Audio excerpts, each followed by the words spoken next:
Mummy जी, अब आजकल मामा retired तो हो गए, क्या करते फिर रोज? काही नाही. पेपर वाचणे, टीव्ही बघणे, हाँ त्यांचा रोजचाच कार्यक्रम. हाँ, मॉर्निंग सुबह उठ के सुबह म्हणजे 10-10:30ला चालले आता जाईनात लोक. वॉकिंग वगैरह करने का रोज, हां. बैठने का, जेवण पेपर, पेपर वाचणे, टीवी न्यूज. टीव्ही न्यूज अभी पिक्चर देख रहे क्या नाही? शौक था मामा? ऐकूची अच्छा, त्याच्याकडे बघणं झालं ऐकली का? नाही त्याच्यामुळे नाही पिक्चरचं नाव. अच्छा, त्याच्यावर बघणं. आता उगं बातम्या. अच्छा, बातम्या. हां, बातम्या. बरं. हां. नाश्ता जेवण अच्छा, जेवण वगैरे करतात 7-7:30ला नाश्ता करते. सकाळी. पेपर वाचणे, थोडं बसणे, ते बातम्या बघणे, मग आंघोळ करून मग जेवण 10. जेवण करून 10-10:30ला जेवण करतात. जेवण झालं की जातात फिरायला मग 8:30पर्यंत. हां, दुपारी सकाळी. 10-10:30 गेले. 10-10:30 थोडंसं फिरून येत आहे.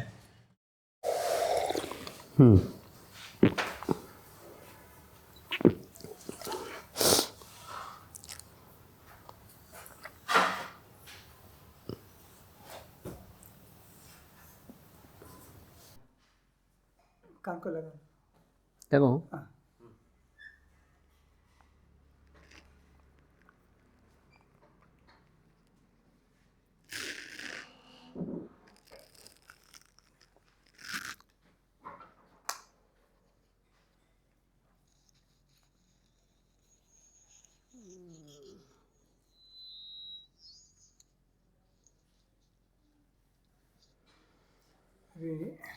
मामा जी, शुरू में आपके दादाजी के बारे में कुछ, उसके बाद आपके पिताजी के बारे में कैसे आए क्या है, वो थोड़ा सा हमको उसके बारे में जानकारी. हमारे दादाजी तो प्योर अशिक्षित आदमी थे. अच्छा, उन्हें पढ़ाई लिखाई कुछ नहीं, दादाजी को पढ़ाई लिखाई नहीं थी. कुछ नहीं. ठीक. खेती व्यवसाय करना और आनंद से रहने का. उनके एक भाई थे, अच्छा. तो उनको 4 बेटे, हमारे दादाजी को 1 बेटा. अच्छा. ऐसे था परिवार. तो उनके चाचा के, उनके जो दादाजी के जो भाई थे, चचेरे भाई, उनके दिमाग में हमें रह इनका कांटा निकाल देना होगा और ज़मीन वगैरह सब हड़प कर लेना. तो हमेशा झगड़े करने का, मारहान करने का, और रुमना बोल के था खेती में का, उससे मार रहे थे एक बार तो. हाँ, तो इतनी तकलीफ़ देते थे कि बहुत तकलीफ़ देते थे. आखिर ऐसे ही कभी कैसे हुए, चलते चलते समय गुजर गया. हमारे दादाजी भी चले गए, पिताजी हमारे अकेले रह गए. उन्होंने भी थोड़ा सा उनको संगीत का नाद था, संगीत कला. संगीत कला. हाँ, संगीत कला नाद भी था. थोड़ा बहुत एक दो दूसरी तीसरी तक कुछ पढ़े भी होंगे शायद उस ज़माने में, मगर लिखने को वगैरह आता था. तो उन्होंने नाटक बिठाते थे हर खेड़े में जाके, देहातों में जाने का, और वहाँ पे एक तरुण ऐसे 10-15 तैयार करने के और एक नाटक बिठाने का. तो उसमें से उनका व्यवसाय चलने का. खेती की तरफ उतना ध्यान नहीं था. फिर भी जो भी खेती का आएगा, एक नौकर आदमी था, उन्हें जो ला के देंगे उतने के ऊपर गुजरान करने का. ऐसे चलते चलते क्या हो गया कि हमारे पिताजी अकेले रहने, और बेटे, एक बेटा और एक बेटी, 2 हो गए बच्चे उनको. तो उनके दिमाग में आया कि अपन लातूर जाना है. ऐसे सोचने सोचने में 2-4 साल चले गए, और बाद में मेरी भी पैदाइश हो गई 42 में, और 43-44 में उन्होंने लातूर सुगांव गांव छोड़ा. हमारा अहमदपुर तालुका भर के है हमारे लातूर, उस्मानाबाद ज़िले में. तब उस्मानाबाद ज़िला था. तो अहमदपुर जो तालुके में सुगांव बोल के गाँव था, लातूर से करीबन 20 किलोमीटर के आसपास. तो वहाँ का खेती का माल जो था सब हमारा, वो सब लातूर को मार्केट को ही आता था, क्योंकि अहमदपुर बहुत दूर था तालुका प्लेस हमारा, लेकिन बहुत दूर था वो, इसलिए लातूर को आते थे. और लातूर को एक रेड्डी समाज की अड़द दुकान थी, भागुराम चामले। भागुराम चामले के अड़क दुकान पे हमारा माल जाता था, खेती का जो भी आया सो, और वहीं भी मुक्काम करने के हमारे पिताजी रात में। तो उनकी दोनों की थोड़ी पहचान भी हो गई, और बायकास्ट हम रेड्डी और वो भी रेड्डी ऐसा ही था, येलम बोलते थे हमको।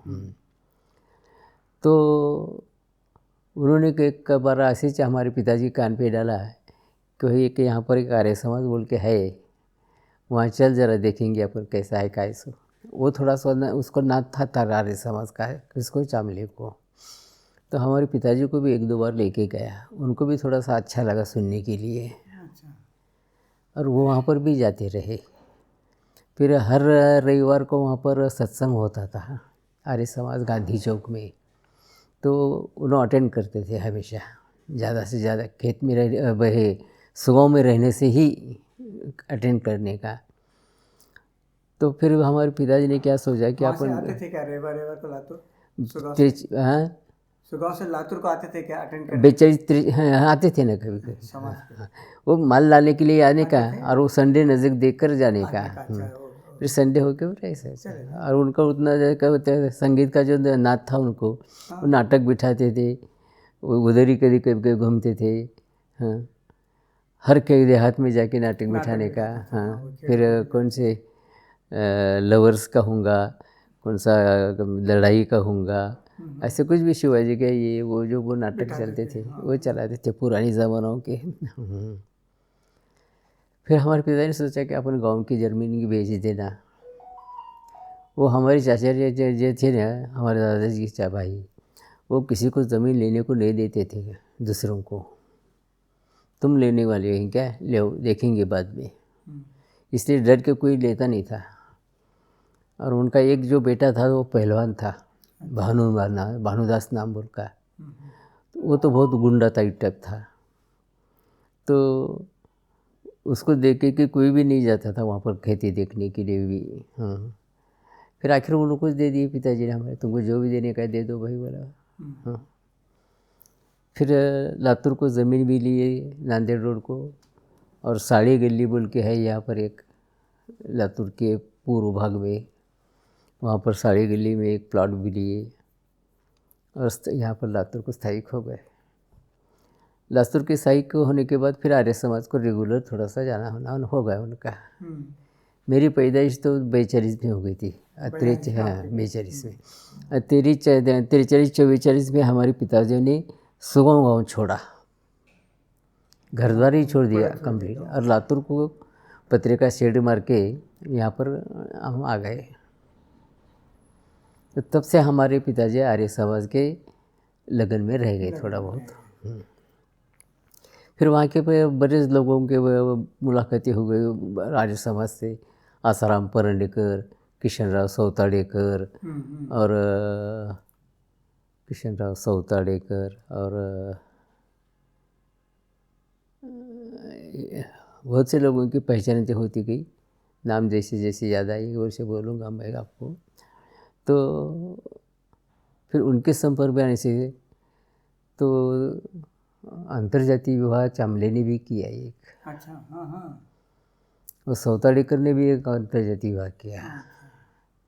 उन्हीं की बेटी उन्होंने हैदराबाद स्टेट में निज़ामाबाद जिले में बिचकुंदा गांव में गोविंदराव गोजे बोल के उनको दे दी थी।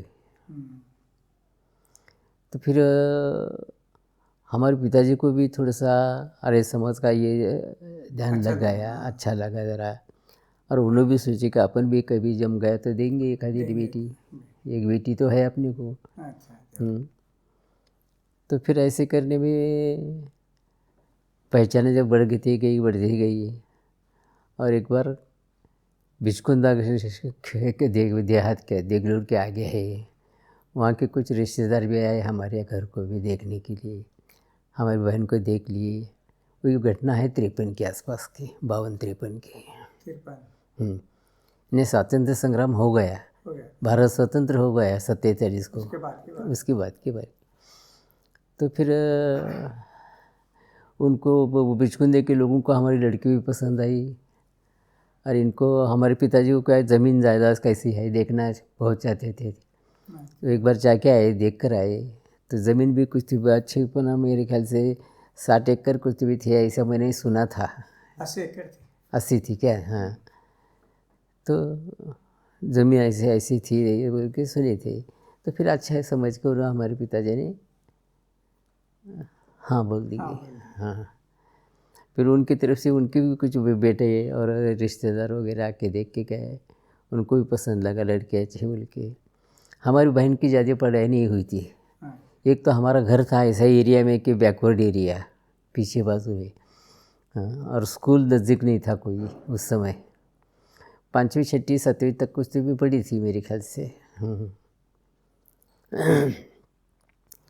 तो फिर उसकी भी शादी हो गई। वो शादी होने के बाद जब तक हम मेरे पीछे एक दूसरी एक बहन पैदा हो गई। अच्छा, ये लातूर में आने के बाद? लातूर में आने के बाद 42 43 44 में हो गई उसकी पैदाइश। फिर एक 47 में हो गई, एक 50 में हो गई, 3-4 बच्चे यहाँ हो गई फिर। अच्छा, आपका तीसरा नंबर? हाँ, आपका तीसरा नंबर? हाँ हाँ हाँ। तो उसमें मैं और निर्मला बोल के मेरी बहन थी छोटी मेरे से। जब शादी हो गई तो लड़की जब ससुराल जाती है तो उसके साथ में किसी को तो भेजा जाता है। वो रिवाज था हमारे इधर पहले का। बिचकुंदे के लोगों को रिवाज था क्या नहीं पता नहीं मेरे को, मगर हमारे इधर रिवाज था कि उसको बेटी को जाके भेजने का एक बार 8 दिन के लिए। तो मैं और मेरी छोटी बहन निर्मला हम दोनों वहाँ पर बिचकुंदा गाँव को गए पहुँचे थे शादी। मेरे ख्याल से हम ट्रक में प्रवास किए थे उस शादी से। ट्रक में बड़ा सुंदर लगा, पहाड़ी एरिया था, चारों तरफ पहाड़ियाँ दिख रही थी इधर उधर। हम तो क्या छोटे छोटे थे, हमको कुतूहल जरा बढ़ गया हमारा, कैसा है गाँव, कैसा गाँव है, कैसा गाँव है देखने की, इधर देख उधर देख, ऐसा करते करते हम बिचकुंदा पहुँचे। 8 दिन वहाँ रहे। वो 8 दिन में भी बहुत से पहाड़ों को इधर उधर देखे। वो कमलपुर कर कुछ भी बोल के है उधर एक मंदिर है। हाँ, कमल है मंदिर, हाँ मंदिर है। वो मंदिर देखे, पहाड़ी के पास से जाके खेती भी देख के आए। हमको क्या समझ में आता है, मगर देखने में मज़ा आता था हमको पहाड़ी देखे। तो ऐसे भी टाइम गुजरता चला गया। फिर क्या है, फिर आपके पिताजी अरे समझ बन गए। हाँ, फिर हमारे एक बड़े भाई रामराव कातपुरे, उनकी भी शादी मुधोल बोल के है बिदर जिले में। तो उनके यहाँ की पतकी घराना था उनका एक। उनके यहाँ पास भी अंतर्जातीय विवाह हुआ था। चंद्रपाल जी पतकी बोल के आर्य बोलते थे उन्हें, चंद्रपाल आर्य। तो उनकी बेटी भी अच्छी लगी हमको। तो वो भी 54-55 में कुछ तो भी शादी हो गई। हाँ, 53 में बहन की हो गई। अच्छा, पहले बहन की? पहली बहन की हो गई और बाद में 2 साल के बाद भाई की हो गई। क्यों, तो उस ज़माने में ऐसे ही था, रिवाज ही था पहले बेटी को शादी कर देने का। हाँ, ऐसे में आर्य समाज भी बने। और उनके साथ साथ हम भी छोटे, मैं और हमारी निर्मला, हम भी दोनों आर्य समाज में जाने का। हम भी स्कूल में जाते थे, पहली दूसरी तीसरी में। उस समय किस स्कूल में कितनी भारी थे, पत्थर के शेड में बैठ के करने का है, झाड़ के नीचे बैठ के पढ़ने का है। तो मेरा भी पढ़ाई थोड़ी बहुत हो गई 4वीं 5वीं तक। तो हम भी आर्य समाज में उनके पीछे पीछे जाने का साथ में हैं। तो तब से हमको आर्य समाज की मेरे को भी लगन लग गई। आज घड़ी को मैं हर पूर्णिमा और अमावस्या को हवन करता हूँ घर में। आज भी पिताजी जाके बहुत साल हो गए। 57 में गुजरे पिताजी मेरे। पिताजी 57 में? हाँ, 1957। मैं पैदा हुआ था? हाँ, मैं पैदा हुआ था जब? नहीं, मेरे ख्याल से नहीं थे क्या, शायद। मैं था बोल के बोलते थे। ऐसा क्या? ऐसा क्या? 6 महीने ऐसा 57 में गए। देखो तो तुम क्या 52-53 में शादी हो गई थी। मैं 57 के 6 मेरा जन्म। फिर पैदाइशी हुई होंगी तुम्हारी, देखे कुछ नहीं होंगी तुम मेरे ख्याल से। छोटा हाँ, महीनों में। हाँ, महीना 2 महीने क्या ऐसे कुछ भी। हाँ, तो तब से मेरे को भी लगन लगे, मैं भी आज भी समझ में जाता हूँ। आज भी मेरी पत्नी मेरे साथ में साथ देती है हवन करने के लिए। हमारा बेटा जो है जीतू, वो तो सुबह 7:30 बजे स्कूल को जाता है, उसका स्कूल बहुत जल्दी रहता है, तो वो कभी हवन को हमको मिलते नहीं। कभी छुट्टी है और कोई त्यौहार है तो उस दिन उसको बिठाता हूँ आरे से हवन को। हाँ, बाकी तो फिर सब पूर्णिमा अमावस को हम दोनों पे ही चलता है। इसको टाइम ही नहीं मिलता, करेंगे क्या। ऐसा है हमारा आर्य समाज का परिवार। हाँ हाँ। फिर होगा क्या भविष्य में, मेरी शादी नहीं हो रही जल्दी। अच्छा। हाँ, कैसे? लोग क्या बोलने के, अरे उनके घर में दूसरी बेटी आई है, घर की बेटी भी दूसरी यहाँ कहाँ तो भी दी गई है, इसलिए हाँ, इसलिए उनके यहाँ हमारी को लड़की देने का नहीं। नहीं। या ऐसे करके हमारे समाज ने, यानी रेड्डी समाज ने हमको कंप्लीट बहिष्कार ही डाला था, समझना है। तो उससे मेरी भी शादी लंबी हो गई और हमारे नीचे के निर्मला की शादी हो गई अच्छी। हाँ, उसको सच एक लड़का मिल भी गया, एक सच में उसकी शादी हो गई और मेरी 70 में हो गई आखिरी में। हाँ, तो अब जो हमारी पत्नी है वो तीसरी चौथी कुछ तो भी पढ़ी थी, ज़्यादा भी नहीं पढ़ी थी। स्कूल में कितना रहता है, खेड़ी कहती है किसी स्कूलों में। उनके पिताजी बोले कि फिर उसमें क्या पहले क्या हो गया था कि मेरे को दयानंद कॉलेज में नौकरी भी मिली थी। अब मेरी हिस्ट्री थोड़ा बोलना रह गया। तो मैं 1957 में बड़े पिताजी हमारे गुजर गए। 57 में गुजरते फिर मैं उस समय 8वीं में था, 8वीं क्लास में। मैंने स्कूल छोड़ दिया क्योंकि पिताजी गए तो मेरे पास हमारे पास कमाई का साधन नहीं रहा। खेती में कितना आने का, उसमें से 4 एकड़ खेती तो हमारी खेत की फॉर्म में गई थी 61 में। उसके ऊपर वो निर्मला की शादी बनाया मैं। हाँ, और थोड़े बहुत पैसे मेरे पास बचे थे तो निर्मला के पति मिस्टर पंढरीनाथ पिसारे वो हमारे नज़दीक ही रहते थे और एक शिवाजी स्कूल बोल के है, वहाँ पर टीचर थे, BA बीएड थे वो। हाँ, तो मैं उस ज़माने में देखो स्कूल छोड़ने के बाद बहुत से धंधे किया, छोटे मोटे घर चलाने के लिए। टाई की दुकान बाद में खोली। तो 57 से 58, 59, 60 तक हम बहुत परेशानी में थे। हाँ, तो आखिर में एक मदेवाड़ बोल के एक टाइपराइटिंग इंस्टीट्यूट वाला था, उसके पास नौकरी किया। वो 30 रुपये देता था महीने को मेरे को, वहाँ के बच्चों को पढ़ाने का और अपन जो जॉब वर्क आएगा वो जॉब वर्क कर देने का उसको पैसे देने का। हाँ, बोले अपन खाली नौकर काम करने का और पैसे उसको देने का। तो उस समय मैं टाइपिंग का भी थोड़ा सा अभ्यास मेरा अच्छा हो गया। एक मेरा दोस्त था वहाँ पर टाइपिंग में आने वाला, टाठे बोल के, तो उन्हें बोला, अरे तू यहाँ पर कितने दिन घिसते बैठेगा, परीक्षा दे 10वीं की, अच्छा जॉब मिलेगा कुछ। तो मेरे को समझ आदमी नहीं मिलती थी जॉब के लिए।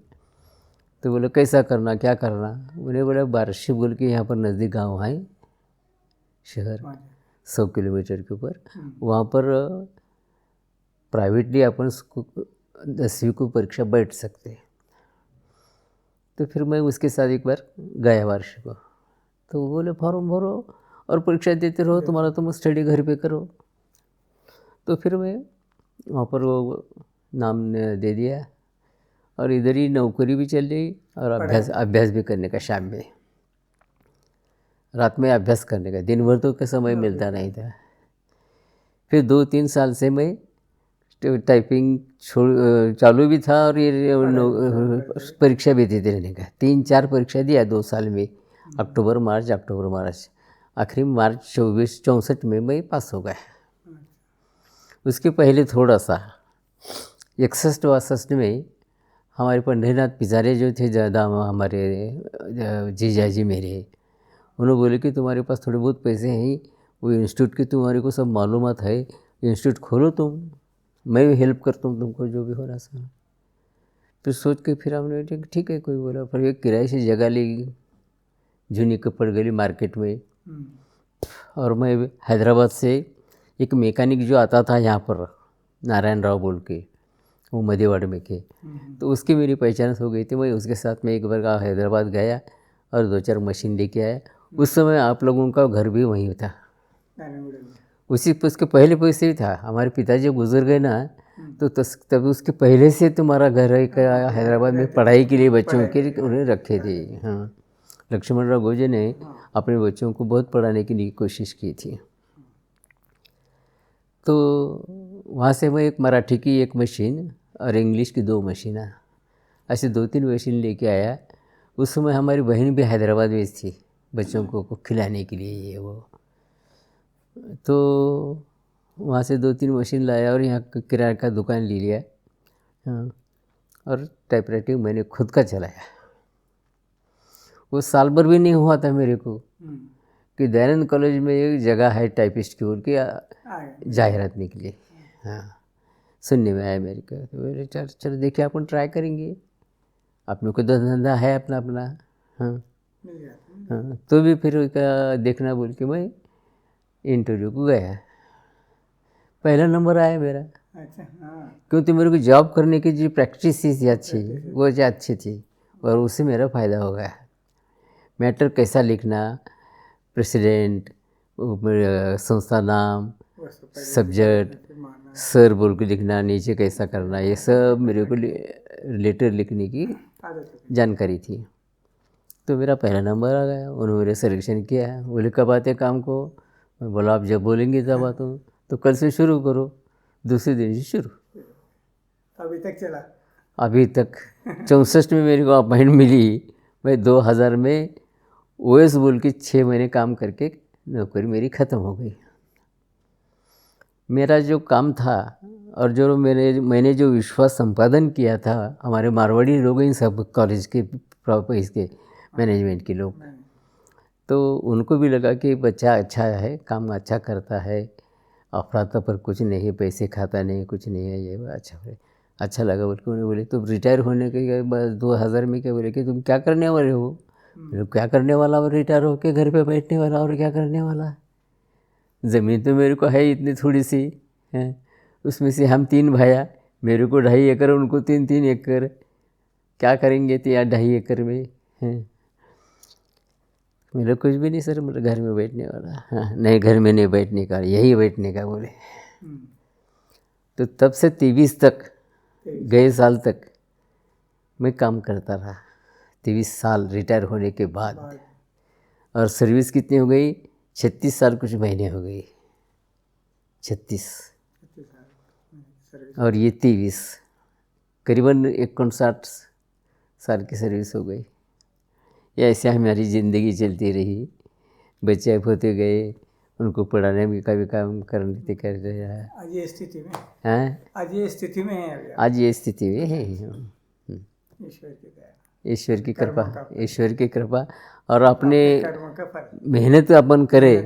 हाँ, मेहनत करे और सच्चाई से करे। बेईमानी की अपन पढ़े ही नहीं अपन कभी।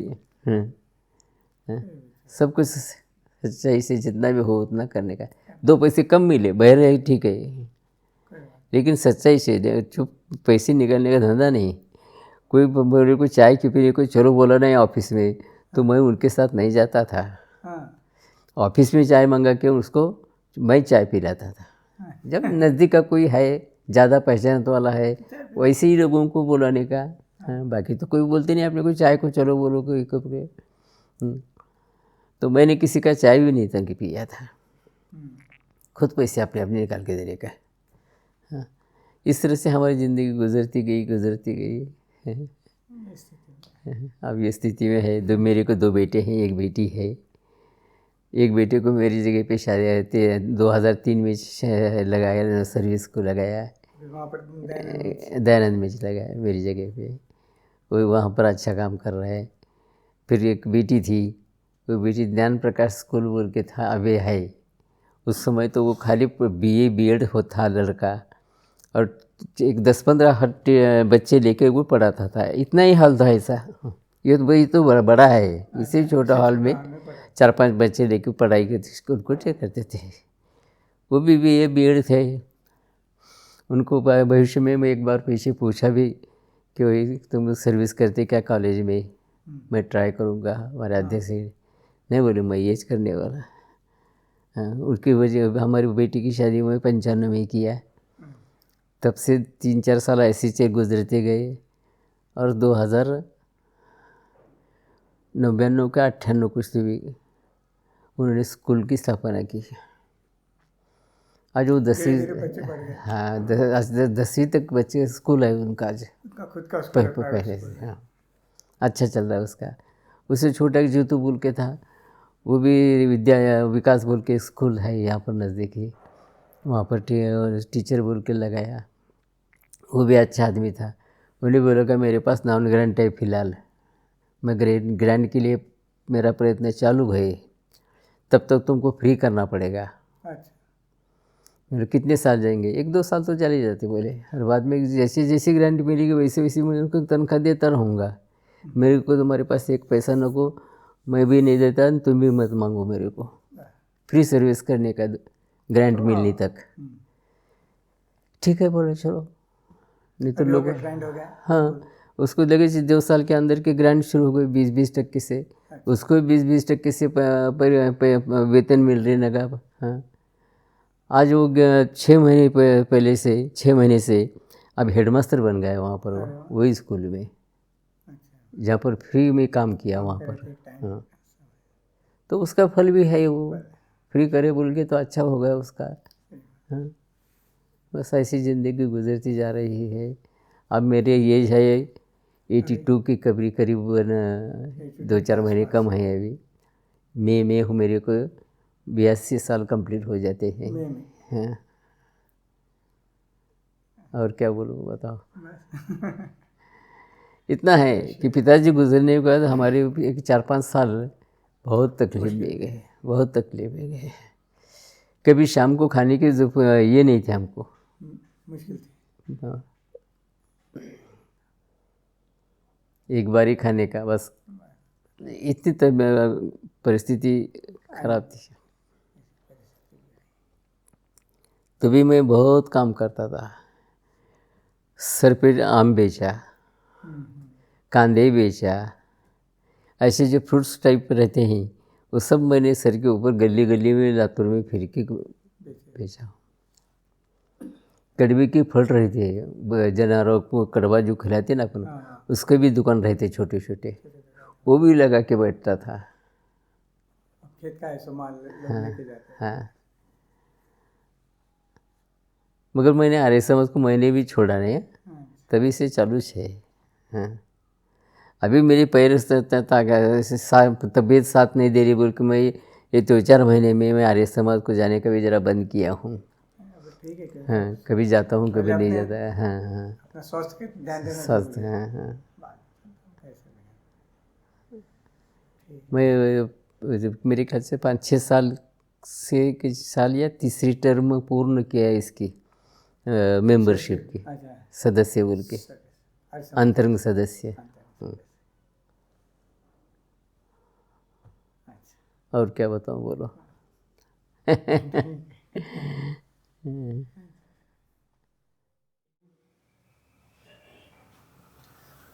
मामा जी, यानी आपके पिताजी को, यानी मेरे नाना जी को आर्य समाज की शादी करने के लिए क्या क्या प्रॉब्लम, क्या क्या मुश्किलें सहना पड़ा, परिवार से, जाति बिरादरी से? नहीं, उस समय क्या हो गया, अंतर्जातीय विवाह बोले तो बहुत हमारे समाज में तो बहुत बहिष्कृत मानते थे।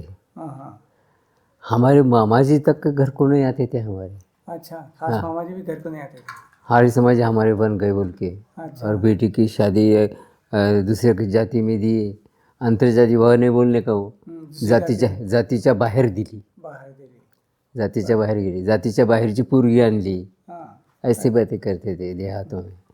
हाँ, और कोई रिश्तेदार नज़दीक कोई हमारे घर को नहीं आते थे, बहुत कम हो गया। हाँ हाँ। इसलिए हमको भी बहुत तकलीफ हो गई। फिर पिताजी क्या सोचते थे, आपके पिताजी यानी मेरे नाना जी क्या सोचते थे उस समय? कुछ नहीं, होता देखा जाएगा। हाँ, होते थे, क्या सोचते नहीं नहीं, उन्होंने तो बस आर्य समाज करने का कई है ये बोल के निर्णय ले लिया थे? उन्होंने। जो होगा देखेंगे। हाँ दृढ़ विश्वास। हाँ, दोनों की शादी उन्होंने बराबर करने का सोचे भी थे और कर भी दिए उनके ज़माने में। हाँ, अगर भविष्य में समझो उन्होंने रहते, हाँ, हो सकता है मेरी भी शादी अंतर्जातीय हो जाती थी, जाते थे। लेकिन मेरी पढ़ाई कम और उत्पन्न के साधन कम रहने से मेरे को कोई लड़की देने को तैयार नहीं था। हाँ, और घर में जाति के बाहर की शादियाँ हो गई हैं, इसलिए मेरी भी शादी लंबी होती गई। हाँ, हमारे प्रेमा और मंगला ये दोनों फिर रह गए। हाँ, फिर हमारे पिछारे के मदद से कुछ हमारे थोड़े बहुत जो कुछ रिश्तेदार कभी आते जाते थे, उनकी वजह से एक छोटी बहन प्रमीला का शादी यहाँ कर हो गई। वो हमारे गांव के पास की सी लड़की है, लड़का है साहब देवुर के, उनसे शादी हुई और मेरी शादी एक ही दिन हो गई। और छोटी मंगल थी एकदम। तो और मेरी शादी 70 में हो गई, 70 में। और बाकी लोगों की 2-3 बहनों की तो बाद में हो गई। 2 बहना तो मेरे साथ में हो गई, 2-3 बहना। हाँ, एक पिताजी ने किया, निर्मला की मैंने किया, प्रेमा की मैंने किया, मंगल की भी शादी मैंने किया। ये सब मेरे ऊपर बोझा था उस समय। हाँ, और छोटा उससे सबसे छोटा सतीश भाई एक, हाँ, उसको पढ़ाई का ये वो बहुत बोले तो मेरे देखो पिताजी गुजरने के बाद 10 साल बहुत तकलीफ में गए। हाँ, बड़ी मुश्किल से इनको पढ़ाना, हाँ, शादियाँ करना, पढ़ाना। हाँ, 64 से मेरे को सर्विस लग गई, वो गारंटेड पगार मिल गई। 105 रुपये कुछ तो मिलती थी तनख्वाह उस समय, मगर वो 105 भी बहुत बड़े थे वो। और 20-25 रुपये पे काम करा था मैं, 30 रुपये पे लाख आखिरी तक। हाँ, और एकदम कितनी तिपट चौपट तनख्वाह बढ़ गई। नाना जी को क्या हुआ था? नाना जी को बीमारी क्या हुआ था, क्या प्रॉब्लम क्या हुआ था नाना जी को? देखो बीच में क्या हो गया, उनको धान्य खरीदी करना और बेचना ये मुँह ज़बानी चलता था उस समय। अच्छा, मैंने तुम्हारे पास का गेहूँ ले लिया, इतने पैसे जमा करने का एक ऑफिस में, मैंने तुमको इतना माल बेचा, मेरे पैसे आए, इतने रुपये जमा हो गए। तो ऐसा एक धन इसका नारी का था उनको, और उसके अंदर उनको लॉस हो गया, नुकसान हो गया। लॉस होते के बाद क्या हुआ, वो बहुत सोचते रहे, उनको उसे सोचने से टीबी हो गया। अच्छा, फिर टीबी के लिए फिर 1-2 बार अंबाजोगाई लेके गया मैं, कुछ इलाज नहीं हुआ। वहाँ पर अंबाजोगाई को तो रहने के लिए जगह नहीं थे उस समय की बात है, 57 की। हाँ, हम एक स्कूल के सामने चुप रोड पे, जैसे आजकल रोड के ऊपर के बाज के लोग रहते हैं, भिखारी जिसे कहते हैं अपन, वैसी हालत में हमने अंबाजोगाई में 8 दिन डाले थे मैंने। उनके भी यहाँ पर बस यश नहीं मिला। फिर एक दो बोले कि तुम हैदराबाद को जाओ, ये एरेगड्डा चंगड़ा अच्छा दवाखाना है बोल के, अब वहाँ जाने का पैसा कहाँ है। फिर पिताजी के ज़माने कुछ घर में बर्तन थे बड़े, ऐसे 4-5 घड़े के, टाकी पर पीतल की, स्टील की, पीतल के बम्बा, एक कप गर्म पानी का। पिताजी के ज़माने में बहुत अच्छा था हमारा सब। वही के पास गिरवी रखा और पैसे लिया उनके पास से, और हैदराबाद को निकला। उस समय हमारे पिताजी के मामा का बेटा नागनाथ मिर्के लेवल के था, वो हैदराबाद को पढ़ने को था। अच्छा, 10वीं तक हमारे यहाँ रहता था पढ़ने के लिए। हाँ, हमारे पिताजी ने 2-4 रूम भी बांधे थे, तो 10-15 स्कूल बच्चे वहाँ पर रहते थे, पढ़ते थे। तो उन्होंने बोले चलो हैदराबाद को मैं लेके जाता हूँ, पैसे की तजवीज़ करो। फिर वैसे थोड़ी पैसे की तजवीज़ किया, निकला। फिर भी रास्ते में मुधोर गांव है, हमारे बड़े भाई के ससुराल, उनको भी पूछा पैसे के लिए, तो बोले लेके जाओ मेरे पास से थोड़े बहुत। फिर वह हम कमाल नगर के रेलवे स्टेशन है यहाँ पर उदगिर के आगे, वहाँ पर, हाँ, वहाँ पर उतरे। एक दिन वहाँ पर मुकाम पड़े, उस मुकाम में मैं उसके ससुराल को जाके पैसे लेके आए थोड़े बहुत, और फिर दूसरे दिन हैदराबाद निकले। एक दिन कमाल नगर पे चढ़ गए स्टेशन पर, फिर हैदराबाद एरागड्डा दवाखाने में पहुँचे। और बहन की शादी तो हो गई थी उस समय, तो फिर मैं इधर उधर घर कैसा है, कैसा कि किधर है क्या है, सो ढूंढ के निकाले हम भी।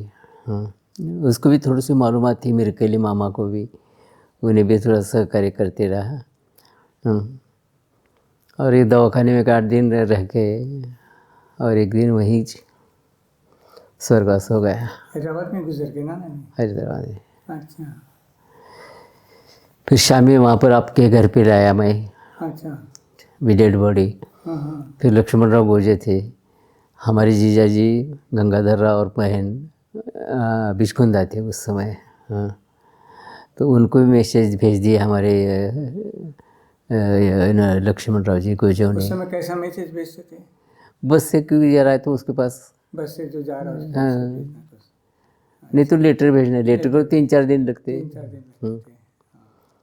तो फिर दूसरे दिन उन्होंने बोले कि कैसा करने का बेटा, तो कुछ नहीं, मुझे लातूर को छोड़ो तुम डेड बॉडी के साथ, बाद में भी वहाँ का माँ मैं देखता हूँ कैसा भी। ठीक है बेटा। फिर दूसरे दिन अर्ली मॉर्निंग सुबह सुबह जल्दी गोजे साहब ने बहुत उपकार किया मेरे साथ उस समय, टैक्सी बुलाई अच्छा। और उन्होंने मेरे साथ में आए लातूर को। हाँ हाँ, लातूर तक आए। पूरा लातूर तक। फिर तो गंगाधर जी बिचकुंदा थे, वो कब आना लातूर, हैदराबाद आना, फिर मेरे साथ चलना, टाइम जाता है। वैसे भेज दी कि तुम लातूर को जाओ बोल के, बस हम इधर निकले। मेरे ख्याल 10-11 बजे सुबह का टाइम होगा, हम लातूर को पहुँचे भी। हाँ, फिर रास्ते में हमारे मामा जी के गांव को, सुगांव को पहचान की जो कोई भी लोग था वो ऐसा ऐसा मैसेज भेजो, ज्ञानबा मास्तर कातपुरी गेले म्हणून सांगा, कंदापुरेचा सांगा, कातपुरेचा सांगा, बस ऐसे मैसेज भेजा, बस आ गए लातूर को। छोटे छोटे बच्चे सब, किसी की शादी नहीं, कुछ नहीं किसकी शादी दोनों नहीं। की शादियाँ बस। हाँ, दोनों की शादियाँ हुई थी, बड़े मामा की और अम्मा की। बस दोनों की शादी हो गई थी, एक बेटी की, बाकी किसकी शादी नहीं, कुछ नहीं। सबको तोड़ा के माँ के पीछे लग गया है। बहुत रोए, सब रोए। फिर मैसेज मिलने से उन्होंने भी आ गए दूसरे दिन सुबह 11 बजे, कुछ तो भी 11-12 बजे तक आए होंगे शायद। अंत्य संस्कार करे थे, 2 दिन रहे और चले गए वो भी। फिर वो बर्तन मैंने कुछ तो भी 2-3 साल के बाद छुड़ा के लिया। अच्छा, वो जो रखे पिताई के लिए रखे। हाँ, गिरवी रखे बोलते थे उसको। हाँ, ऐसा हो गया। देखो, और क्या पूछना पूछो।